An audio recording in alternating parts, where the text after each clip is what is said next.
पुणे की सुनसान सड़क पर रात के ठीक 2:30 बज रहे थे। अचानक बाइक की हेडलाइट एक ऐसी चीज पर पड़ती है जिसे देखकर रूह कांप जाए। एक इंसान बिना कपड़ों के बीच सड़क पर 1920 फिल्म की चुड़ैल की तरह उल्टा रेंग रहा है, और जैसे ही रोशनी उसके चेहरे पर पड़ती है वो खौफनाक मुस्कुराहट के साथ अपनी गर्दन घुमाता है। और ये इंसान कोई अजनबी नहीं, वो ओमार के सगे मामा रहमान थे। एक शरीफ और मेहनती इंसान, लेकिन एक गलती जो कि हम सब लोगों ने कभी ना कभी की है और शायद आगे भी करते रहेंगे, लेकिन इस वीडियो को देखने के बाद नहीं।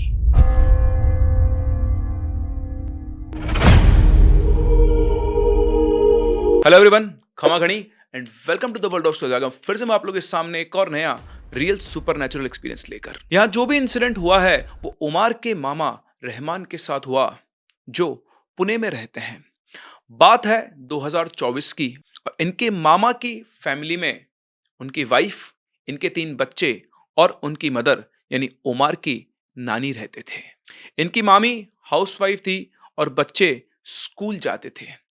पूरे घर का खर्चा इनके मामा रहमान चलाते थे। उनकी एक जॉब थी।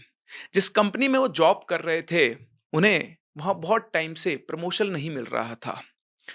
उस कंपनी में काम करते करते उन्हें करीबन 4 साल हो चुके थे। परफॉर्मेंस भी उनका अच्छा था। काम में वो पूरा मन लगाकर काम किया करते थे।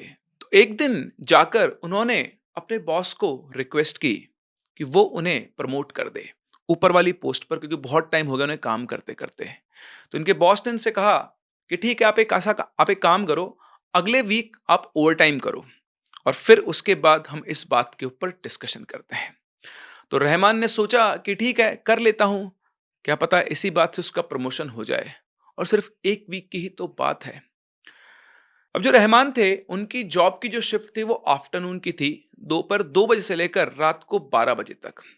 इसमें उन्हें करीबन 1 घंटा लंच ब्रेक का मिलता था, और अब ओवर टाइम की वजह से उनका जो ऑफिस का टाइम था वो दोपहर 12 बजे से लेकर रात को 2 बजे तक का कर दिया गया था।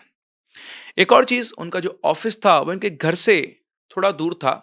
तो ये बस से जाया करते थे, तो करीबन जाने में उन्हें 1 घंटा लगता था, और आते टाइम रात को क्योंकि बस नहीं हुआ करती थी तो जनरली ऑटो से आया करते थे। अब जब उनकी ओवर टाइम की शिफ्ट लगी रात को 2 बजे, तो घर पहुंचते पहुंचते, ऑटो से भी आते आते उन्हें करीबन 2:30 बज जाते थे। रहमान की जो सैलरी थी वो करीबन 50,000 रुपये पर मंथ थी, लेकिन पुणे जैसे शहर में रेंट से रहना, 3 बच्चों के स्कूल की फीस, घर का खर्चा, लाइट का बिल, ईएमआईज, सब कुछ मिला मिलूकर उनके पास सेविंग्स के नाम पर एक फूटी कोड़ी भी नहीं बचती थी। और रहमान को लगा था कि शायद प्रमोशन होने के बाद मेरी सैलरी 10 से 15 हजार बढ़ जाएगी और मैं उसमें से कुछ सेविंग भी कर पाऊंगा। लेकिन एक हफ्ता गुजर जाने के बाद जब प्रमोशन की बारी आई तो बॉस ने मना कर दिया। उसने कहा कि अभी कंपनी लॉस में चल रही है, हम आपको प्रमोट नहीं कर सकते। अब ये बात सुनकर रहमान को बहुत गुस्सा आ गया, और उन्होंने अपने बॉस से कहा कि जब आपको प्रमोशन करना ही नहीं था तो 1 हफ्ते से मुझसे काम क्यों करवाया? मैं गधों की तरह यहाँ पर ओवर टाइम कर रहा हूँ कि आप मुझे प्रमोट करोगे, और अब आप आज बोल रहे हो कि मेरा प्रमोशन नहीं हो सकता है। तो रहमान की बात सुनकर उनके बॉस ने कहा, यार तुम नाराज मत हो, सच में बहुत दिक्कत है, लेकिन हाँ, हम तुम्हें प्रमोट तो नहीं कर सकते हैं, लेकिन जो काम तुमने 1 हफ्ता ओवर टाइम किया है उसके लिए मैं तुम्हें ओवर टाइम का पैसा भी दूंगा और उसके ऊपर बोनस भी दूंगा। अब क्या करते रहमान, वो बहुत दुखी हो गए, और उन्हें लगा था कि वो प्रमोट हो जाएंगे, सैलरी बढ़ जाएगी। उन्होंने पूरी प्लानिंग कर ली थी कि जो एक्स्ट्रा पैसा आएगा उसे ऐसे ऐसे करके सेव करेंगे। लेकिन अब सबकी सब प्लानिंग धरी की धरी रह गई थी, और ये ओवर टाइम के चक्कर में, रोज आने जाने के चक्कर में, क्योंकि रात को आते टाइम ऑटो को किराया उन्हें ज्यादा देना पड़ता था, उनके पास जो बचा कुचा पैसा था वो भी खत्म हो गया था। अब उस रात जब इनकी बॉस से डिस्कशन हुआ तो उसी रात की बात है, इनके पास जेब में अब सिर्फ 50 रुपए ही बचे थे, और घर आने का किराया लगभग 100 से 120 रुपए होता था। तो रात को वही 1:45 के आसपास ऑफिस खत्म करके वो वहां से निकले। परेशान थे, थोड़ा जल्दी निकल गए थे। उन्होंने एक ऑटो पकड़ा और घर का रास्ता बताया कि मुझे यहाँ पर जाना है। ऑटो चलने लगा। रहमान की नजर लगातार ऑटो के मीटर पर थी, और जैसे ही ऑटो के मीटर पर 50 रुपए का किराया पहुंचा, रहमान ने ऑटो वाले को बोला कि तुम ऑटो यहीं रोक दो, मुझे यहीं उतरना है। तो उसने बोला कि अभी तो रास्ता आया नहीं। उसने बोला नहीं नहीं, मुझे कुछ काम है, मैं यहीं पर उतर जाऊंगा। वो उतरे, वो 50 रुपए जेब से निकाल कर उन्होंने उस ऑटो वाले को दिए। ऑटो वाला वहां से चला गया और फिर यहां से वो पैदल ही अपने घर के लिए निकल गए। उनका प्लान यही था कि 50 रुपए में जहां तक पहुंच पाऊंगा वहां पहुंच जाऊंगा, उसके बाद पैदल चल के घर पहुंच जाऊंगा। अब एक खाली सुनसान सड़क पर रहमान रात के करीबन 2:30 बजे के आसपास अकेले चल रहे थे। चलते चलते रास्ते में उनके सामने एक कोल्ड ड्रिंक का कैन पड़ा हुआ था। फ्रस्ट्रेटेड वो बेचारा पहले से ही था। गुस्से में आकर उसने उस कोल्ड ड्रिंक के कैन को एक लात मारी। जैसे उसने उसे लात मारी, वो कोल्ड ड्रिंक का कैन उछलकर रोड साइड पर एक खंबा था, उस खंबे से टकराया और वहां खंबे से टकराने पर उसमें कुछ कोल्ड ड्रिंक भरी हुई थी, वो फैल गई और जो कैन जो नीचे गिरा उससे भी कोल्ड ड्रिंक निकलकर उस खंबे के चारों तरफ फैल गई। अरे तो नॉर्मल है, कोई बात नहीं, ऐसा होता है, हम भी चलते थे लात मारते हैं और कहीं जाकर कोल्ड ड्रिंक फैल जाती है। लेकिन शायद इस केस में ये नॉर्मल नहीं था। इसके बाद वो चलकर अपने घर पहुंचे। वो घर पहुंचे तो उनकी वाइफ, बच्चे, उनकी मम्मी सब लोग सोए हुए थे। वो भी चुपचाप जाकर अपने बिस्तर पर सो गए। अगले दिन वो सुबह उठे और उन्हें सारी बात अपनी वाइफ को बताई कि बॉस ने प्रमोशन करने से मना कर दिया है। ये बात सुनकर उनकी वाइफ को भी दुख हुआ। उसके बाद उन्होंने अपनी वाइफ से कहा कि यार अभी कुछ दिन और निकालना है, सैलरी आने में 8-10 दिन लग जाएंगे, तो एक काम कर, 1-2 दिन के लिए बच्चों को लेकर अपने भाई के घर चली जा। मैं यहाँ अम्मी के साथ कुछ ना कुछ करके मैनेज कर लूंगा, क्योंकि अभी मेरे पास बिल्कुल पैसे नहीं बचे हैं। उनकी वाइफ उनकी बात को समझती थी। ऐसा ही हुआ। इनकी वाइफ अगले ही दिन अपने तीनों बच्चों को लेकर अपने भाई के यहाँ चली गई और रहमान और उनकी मदर घर में ही रह गए। ये बात है सैटरडे की। सैटरडे संडे रहमान की छुट्टी हुआ करती थी, तो सैटरडे को रहमान की वाइफ अपने भाई के घर चली गई थी और उसी सैटरडे की रात को करीबन 2 बजे रहमान की आंख खुलती है। वो ठीक से जाकर अपने कमरे में सोया था, लेकिन जैसे उसकी आंख खिली वो अपनी चारों तरफ देखकर चौंक गया, क्योंकि रहमान उसी खंबे के पास खड़ा था जहां पर कल वो कोल्ड ड्रिंक गिरी थी। उसे समझ में ही नहीं आया कि वो यहां पर कैसे पहुंच गया। अगर कोई इंसान नींद में चलेगा अभी तो चलकर इतनी दूर कैसे पहुंच सकता है। वो बुरी तरह घबरा गया और जैसे उसे आंख मतलब होश आया, वो सीधा वहां से उल्टे पैर भागा और अपने घर पर पहुंच गया। घर पर पहुंचकर वो सीधा अपने बिस्तर में घुस गया और उसे नींद आ गई। रहमान को ये पता ही नहीं लगा कि वो वापस वहां से कब आए और कब आकर सो गए। सुबह जब वो उठे तो उन्हें लगा कि यार ये कोई सपना था, क्योंकि उसको कुछ भी याद नहीं था कि पिछली रात उसके साथ क्या-क्या हुआ। अब छुट्टी के दोनों दिन निकल गए और एज़ सच उसे कुछ भी फ़ील नहीं हुआ। फिर मंडे आया। वो सुबह उठकर तैयार होकर ऑफ़िस के लिए निकल गया और जैसे ही वो बस में बैठा, उसका जी एकदम से भारी-भारी सा होने लग गया। बहुत थका-थका हुआ से महसूस हो रहा था। उसे लगा कि शायद नींद ठीक से हो नहीं पाई है, उस वजह से उसे ऐसा लग रहा है। और इसी के साथ-साथ सिर्फ इतना नहीं, उसके साथ उसके सीने में जलन भी हो रही थी। तो उसने सोचा कि कल शायद कुछ खाने में आ गया होगा, उसकी वजह से एसिडिटी हो रही है। खैर इन सब चीज़ों को इग्नोर करके वो ऑफ़िस पहुँचा और ऑफ़िस पहुँचकर उसने अपना काम वगैरह करना शुरू किया। लेकिन 2-3 घंटे के बाद ही उसकी तबीयत बहुत ज़्यादा खराब होने लगी। जब उससे चीज़ें बेयर नहीं हुई तो अपने मैनेजर के पास गया और उससे कहा, तो उसने कहा कि ठीक है, तुम आज घर पे चले जाओ, दवाई वगैरह लो, कल से आकर अपना काम कंटिन्यू कर लेना। अब वहां से निकलकर शाम 5 बजे तक रहमान घर आ गया और घर के बगल में ये क्लिनिक था, वहां से उसने दवाई ली और दवाई लेकर खाना ना खाकर रात में करीब 10 बजे वो सो गया। सोने के बाद रात को अचानक से उसकी आंख खुलती है। उसे टाइम याद नहीं कि वो टाइम क्या था, क्योंकि पूरे रूम में अंधेरा हो रखा था। और जैसे उसकी आंख खुली तो उसने देखा कि उसकी छाती के ऊपर एक बहुत लंबा सा काला सा आदमी बैठा हुआ है, जिसका सिर उसके घर की छत पर टच हो रहा था। सिर्फ उसकी चमकती हुई आंखें उसे दिखाई दे रही थी और वो कोई आदमी नहीं, उसे साफ साफ दिखाई दे रहा था कि वो कोई जिन है। वो देखने में इतना खतरनाक था कि उसे देखते ही रहमान की रूह कांप गई। वो उसकी छाती पर बैठकर उसका गला दबा रहा था। गला दबाने से रहमान को कोई दर्द नहीं हो रहा था, लेकिन उसकी छाती के ऊपर बहुत ज़्यादा वज़न उसे फ़ील हो रहा था। वो अपने हाथ-पैर नहीं हिला रहा था, जैसे कि वो स्लीप पैरालिसिस की स्टेट में चला गया हो। और करीबन 10 मिनट तक वो इसी स्टेट में पड़ा रहा और फिर वहीं के वहीं बेहोश हो गया। अगले दिन जब वो सुबह उठा, तो उसे फिर से ये लगा कि सिर्फ एक बुरा सपना था और इस चीज को उसने इग्नोर कर दिया, क्योंकि उसको इतना याद ही नहीं रहता कि उसके साथ क्या हुआ क्या नहीं हुआ। सिर्फ धुंधले धुंधले से कुछ सीन्स उसे याद रहते थे। लेकिन उस रात के बाद से रहमान की जिंदगी में बहुत सारे चेंजेस आ गए। उसने अपने घर में अपनी माँ से, अपनी बीवी से ज्यादा बातचीत करना बंद कर दिया। उसने अपनी जॉब छोड़ दी और रहमान, जो कभी भी ड्रिंक नहीं करता था, उसने ड्रिंक करना शुरू कर दिया। घर आकर वो अपनी वाइफ से, अपनी मम्मी से झगड़ा किया करता था। घर में झगड़ा होना, पड़ोसियों को तकलीफ होना, मतलब परेशान करना उसने घर के अंदर शुरू कर दिया था।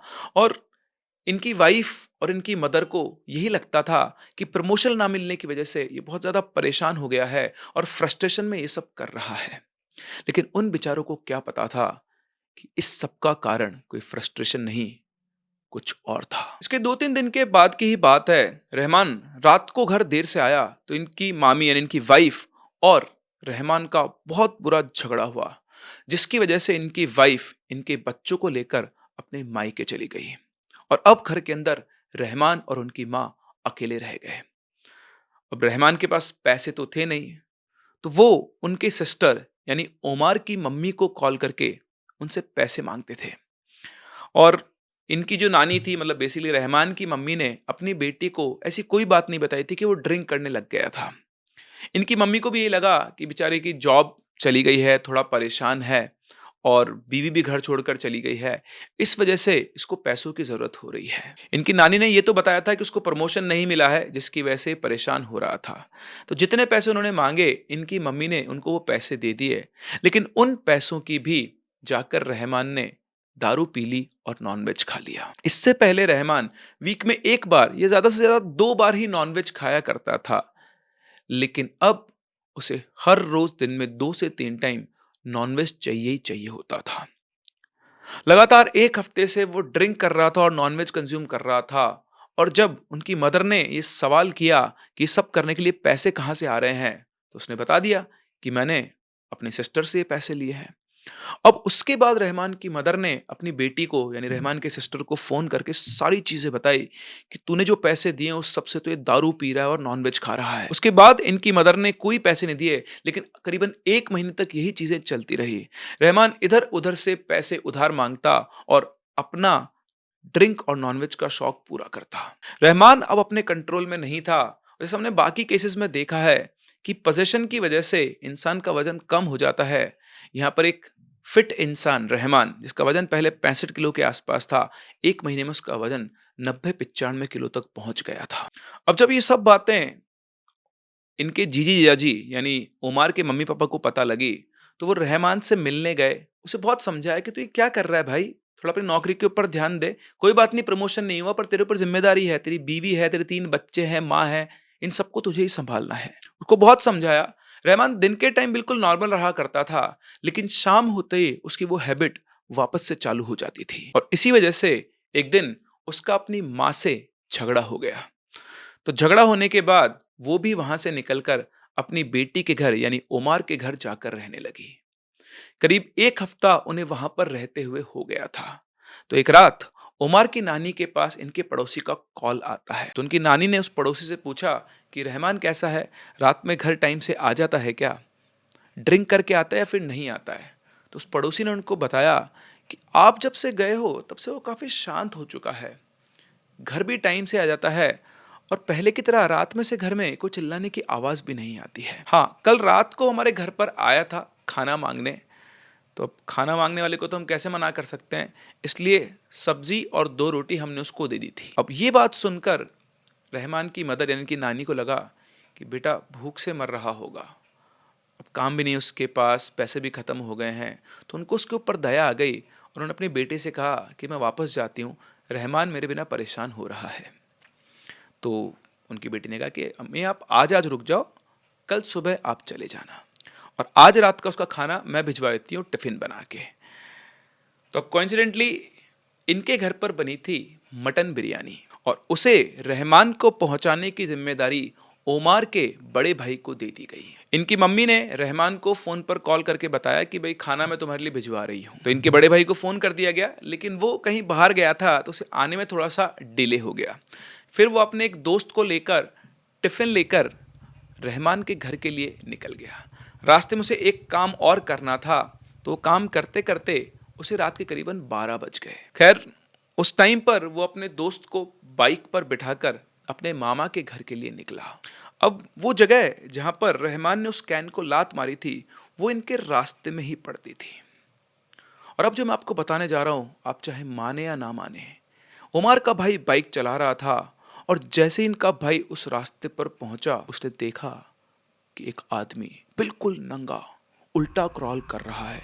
उसके हाथ पीछे जमीन पर और हाथों और पैरों से वो वॉक कर रहा है, बिल्कुल वैसे ही जैसे 1920 मूवी में वो चुड़ैल वॉक करती है। और जैसे ही बाइक की लाइट उस आदमी के चेहरे पर पड़ी, वो बिल्कुल शॉक था। वो आदमी और कोई नहीं बल्कि उसका मामा रहमान था। इनके भाई की और उसके दोस्त की हालत खराब हो गई थी। जैसे ही लाइट उसके मामा के मुंह पर पड़ी, वो उसी पोजीशन में वहीं के वहीं रुक गए और उनको देखकर एक क्रीपी सी स्माइल देने लगे। इनका भाई बुरी तरह से घबरा गया। उसने वहीं के वहीं बाइक रोकी, यू टर्न मारा और जितनी तेज वो गाड़ी चला सकता था उतनी तेज गाड़ी चलाकर सीधा घर पहुंचा और अपने मम्मी पापा को इससे बताया। उसकी बात पर पहले तो किसी को भी विश्वास नहीं हुआ, लेकिन जब उनके साथ आया दोस्त, वो भी बोलता है और बोलता है कि आज मैं घर नहीं जाऊंगा, मैं तो यहीं रुक जाऊंगा, मेरी हिम्मत नहीं है रात में वापस से घर जाने की। तब जाकर कहीं घर वालों को विश्वास हुआ। इनके मम्मी पापा ने उससे कहा कि अरे ऐसा नहीं हो सकता है तूने किसी और को देख लिया हो। तो इनका भाई बोलता है, मैं 100% बोल सकता हूँ वो रहमान मामा ही थे। मुझे क्या अपने मामा की शक्ल पता नहीं है? अब ये बात सुनकर उमर की मम्मी यानी रहमान की सिस्टर और उनकी मदर को ये पता चला कि असली मामला क्या है। ये सब हरकतें होते होते करीबन 1 महीना हो गया था और 1 महीने से इन लोगों को सिर्फ यही लग रहा था कि प्रमोशन ना मिलने की वजह से वो डिप्रेशन में चला गया है और इस वजह से ये हरकतें कर रहा है।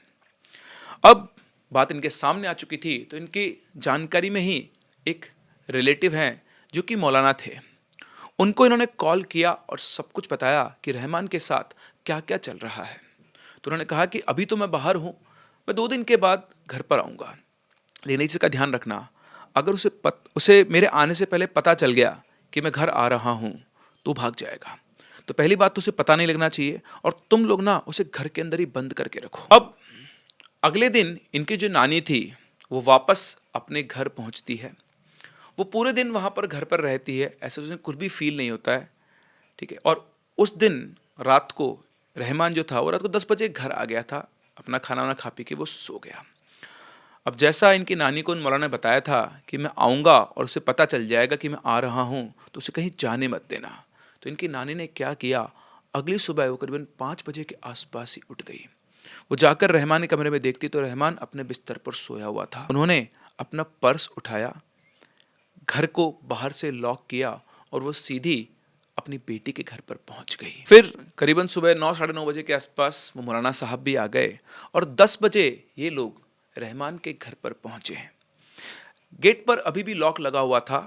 नानी ने यानी उमर की नानी ने लॉक खोला और जैसे ही लोग अंदर गए, अब विश्वास नहीं करोगे, रहमान वहां पर नहीं था। इन सब लोगों ने पूरा घर छान मारा। सिर्फ एक 1 BHK का वो पोर्शन था।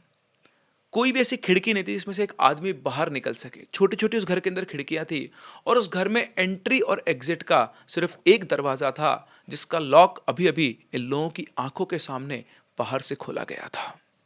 ये सवाल ही पैदा नहीं होता कि उस घर से कोई इंसान बाहर निकल सकता था, लेकिन ये इन सब की आंखों के सामने था कि रहमान वहां से गायब था। नानी ने साफ साफ कहा कि ऐसा हो ही नहीं सकता। जब मैं घर से निकली ये सोया हुआ था और मैंने बिना आवाज किए बाहर लॉक लगाकर निकली हूं। मौलाना साहब ने भी नाराज होकर कहा, मैंने आपसे पहले ही कहा था कि उसे कहीं जाने मत देना, उसे पता चल जाएगा। फिर उन्होंने कहा कि कोई बात नहीं, मैं यही घर पे रुकता हूं और अपना काम चालू करता हूं, आप लोग उसे कैसे भी कहीं से भी ढूंढ कर लेकर आओ। तो मौलाना साहब, इनकी नानी, इनकी मम्मी और उमर ये सब लोग वहीं रुकते हैं। इधर उमर के पापा यानी रहमान के जीजा जी, उनके एक दोस्त मतलब उनके 2 दोस्त थे, उनका बड़ा भाई, ये चारों लोग निकलते हैं रहमान को ढूंढने। तो चारों लोग कार से निकले और करीबन 2 घंटे ढूंढने के बाद रहमान को घर लेकर आए। उन्होंने बताया कि रहमान उन्हें घर के पास ही थोड़ा दूरी पर एक नदी है, उसके पास बेहोश पड़ा मिला था। इनके फादर ने कहा कि वो बेहोश पड़ा था और जब हम इसे उठाकर कार में बिठा रहे थे तो ये इतना हैवी था कि हम 3-4 लोग मिलकर भी इसको उठा नहीं पा रहे थे और जाने जैसे तैसे खींचकर हम इसे यहाँ पर लेकर आए हैं। फिर रहमान को उन मौलाना साहब के सामने लिटाया गया। उन्होंने जमजम का पानी उनके ऊपर छिड़का और 30 मिनट तक वो कुछ पढ़ते रहे। तब जाकर कहीं रहमान होश में आया और जैसे ही रहमान होश में आया वो वहां पर बैठ गया और बैठते ही मौलाना ने उससे सवाल किया, बता कौन है तू? इसके बाद रहमान ने एक हैवी आवाज में बोला, मैं एक जिन हूं। मौलाना ने कहा, जिन है तो इसके शरीर में क्या कर रहा है? वो जिन जोर से हंसा, इसने मेरी जगह को, मेरे स्थान को गंदा किया है। अब मैं इसे अपने साथ लेकर जाऊंगा। मैं देखता हूं मुझे कौन रोक सकता है। उसकी बात सुनकर मौलाना ने कहा, कैसी जगह, कैसा स्थान? तो जिन ने कहा कि उस रात रास्ते से जा रहा था और इसने एक बोतल को लात मारी जो कि उस खंबे से आकर टकराई जहां मेरा घर है। मैं पिछले 20 साल से वहां रह रहा हूं और इसने मेरी रहने की जगह को गंदा कर दिया है। मैं इसे नहीं छोड़ूंगा। अब मैं इसे लेकर जाऊंगा और जिंदगी भर ये मेरे गुलाम की तरह काम करेगा। फिर मौलाना साहब ने कहा कि इस बच्चे ने जानबूझकर ये सब नहीं किया है, गलती से वो तुझसे टकरा गया। उसे क्या मालूम था कि वो तेरा घर है। तू ये बता तुझे क्या चाहिए इस बच्चे को छोड़ने के लिए? तू जो मांगेगा वो तुझे मिल जाएगा। रहमान वापस से जोर से हंसा और बोला, तुम मुझे क्या दोगे? मैं इसे ही लेकर जाऊंगा। बहुत देर तक मौलाना ने उस जिन को समझाने की कोशिश की, लेकिन जब वो जिन नहीं माना तो फिर से उन्होंने कुछ पढ़ना चालू किया और करीबन 1 घंटे तक वो कुछ मन में बुदबुदाकर पढ़ते रहे और फिर अचानक से उन्होंने एक मटका उठाया और रहमान की तरफ गुस्से से देखा। इस टाइम पर जब मौलाना साहब रहमान की तरफ देख रहे थे तो उनकी आंखें बिल्कुल अलग थी। ऐसा लग रहा था कि कोई रूहानी ताकत उनकी आंखों में उतरी हुई है और उन आंखों का जो तेज था, जो ग्लो था, वो देखने लायक था। उन्होंने रहमान की तरफ वो मटका करते बोला, चुपचाप इस मटके में आ जा, इससे पहले कि मैं तुझे खत्म कर दूं। और यू वॉन्ट बिलीव, उनके इतना बोलते ही अचानक से रहमान बेहोश हो गया। फिर मौलाना ने वो मटका उसको बांधा ऊपर से और वो उमर के पापा को दिया और उनसे कहा कि इस मटके को उसी नदी में छोड़कर आना जहां ये तुम्हें बेहोश पड़ा हुआ मिला था। तुम्हें अभी के अभी जाना होगा और ध्यान रखना, इसको बहाने के बाद किसी की आवाज़ सुनने पर भी पीछे मत मुड़ना। आवाज़ तुम्हारे बेटों की, तुम्हारी पत्नी की, तुम्हारी माँ की या किसी भी ऐसे इंसान की हो सकती है जो तुम्हारे सबसे करीब हो, लेकिन इस घर के अंदर आने तक गलती से भी पीछे नहीं मुड़ना है। शाम के तकरीबन 5-6 बज चुके थे। इनके पापा अकेले ही उस मटके को लेकर नदी के पास गए।